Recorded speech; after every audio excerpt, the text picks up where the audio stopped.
नमस्कार दोस्तों, स्वागत है आपके अपने आध्यात्मिक चैनल पर। आज हम बात करने वाले हैं एक ऐसे व्रत के बारे में जो न केवल आपके पापों को नष्ट करने की शक्ति रखता है, बल्कि आपके जीवन में सुख, समृद्धि और शांति भी लाता है।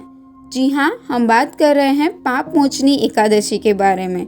इस व्रत को लेकर लोगों में हमेशा एक जिज्ञासा रहती है, कैसे इसे सही तरीके से करना है और इसके पारण के दौरान किन किन बातों का ध्यान रखना चाहिए। पाप मोचनी एकादशी हिंदू धर्म में एक बेहद खास व्रत है, जिसे भगवान श्री विष्णु के प्रति श्रद्धा और भक्ति से रखा जाता है। धार्मिक मान्यता के अनुसार इस दिन भगवान विष्णु के पूजन से सभी पाप नष्ट हो जाते हैं और पिशाच योनि से मुक्ति मिलती है।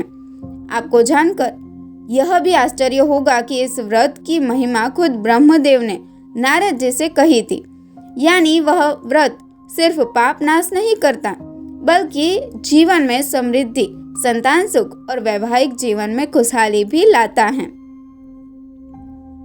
तो चलिए अब हम जानते हैं कि पाप मोचनी एकादशी व्रत 2025 में कब है और इस व्रत का पारण कैसे करना चाहिए। इस साल पाप मोचनी एकादशी का व्रत 25 मार्च 2025 को है।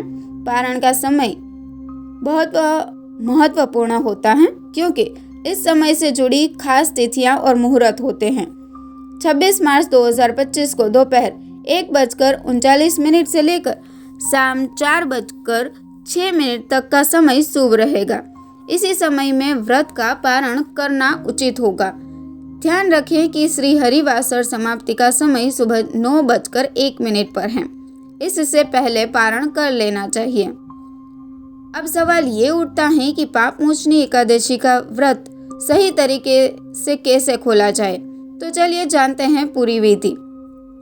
यह व्रत 24 घंटे का होता है, यानी एकादशी की सुबह से लेकर द्वादशी की सुबह तक। द्वादशी के दिन सबसे पहले भगवान विष्णु और माता लक्ष्मी की पूजा करें, उन्हें हार, रोली और भोग अर्पित करें। फिर ब्राह्मण को भोजन कराएं और साथ ही दान और दक्षिणा भी दें। इसके बाद पक्षियों और पशुओं को भी खाना खिलाएं और फिर खुद भोजन ग्रहण करें। कहते हैं अगर व्रत की यह विधि पूरी श्रद्धा से की जाए तो पुण्य जल्दी फलित होता है। पाप मोचनी एकादशी का पारण करते वक्त कुछ खास नियमों का पालन करना बहुत जरूरी है। तो आइए जानते हैं वो महत्वपूर्ण बातें जिनका ध्यान रखना चाहिए। एकादशी का पारण तुलसी के पत्ते से ही करना चाहिए, लेकिन द्वादशी तिथि पर तुलसी का पत्ता तोड़ने की मनाही है।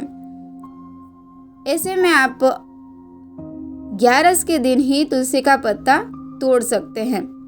श्री विष्णु और माता लक्ष्मी की क्षमा मांगे। पारण से पहले भगवान विष्णु और माता लक्ष्मी से अपनी गलती या अनजाने में हुई पापों के लिए क्षमा मांगे। इससे आपके व्रत की सफलता और पुण्य में वृद्धि होगी। द्वादशी तिथि समाप्त होने से पहले व्रत पारण कर लेना चाहिए, क्योंकि देर होने पर पाप के भागी बन सकते हैं। तो दोस्तों, अब आप जानते हैं पाप मोचनी एकादशी व्रत के महत्व, पारण विधि और इस दौरान ध्यान रखने वाली बातों के बारे में। यह व्रत न केवल आपके पापों को नष्ट करता है, बल्कि आपके जीवन में खुशहाली और समृद्धि भी लाता है। अगर आप भी इस व्रत को पूरी श्रद्धा और नियमों के साथ करेंगे तो निश्चित रूप से आपको इसका पुण्य फल मिलेगा। तो इस पाप मोचनी एकादशी पर भगवान विष्णु की पूजा करें और अपने जीवन को पुण्य से भरपूर बनाएं। अगर आपको यह वीडियो पसंद आया हो तो कृपया इसे लाइक करें, शेयर करें और हमारे चैनल को सब्सक्राइब करना न भूलें। धन्यवाद। जय श्री हरि।